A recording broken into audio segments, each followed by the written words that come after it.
रामकृष्ण हरी. श्री तुकाराम महाराज गाथा भाष्य अभंग 381.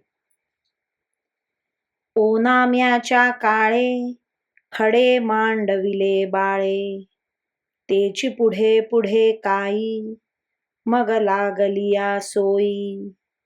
रज्जू सर्प होता तोवरी न कळता, तुका म्हणे साचे भय नाही बागुलाचे. ओनामा शिकवण्याच्या अवस्थेत अक्षर ओळख होण्याकरिता पंतोजी लहान मुलाकडून सुरुवातीला खडे मांडून घेत असतो. पण पुढे अक्षर ओळख झाली, मुलगा वयाने व शिक्षणानेही मोठा झाला, तरी देखील पुन्हा पुन्हा खडेच मांडीत बसावयाचे काय? रज्जू कळत नव्हती तोवरच सर्प भासत होता.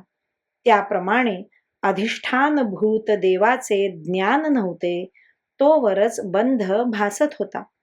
तुकाराम महाराज म्हणतात, लहानपणी बागुलबुवा सत्य वाटतो, पण मोठेपणी त्याचे भय नसते.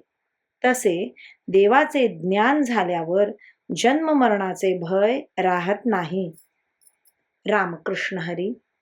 श्री कृष्णार्पणमस्तु.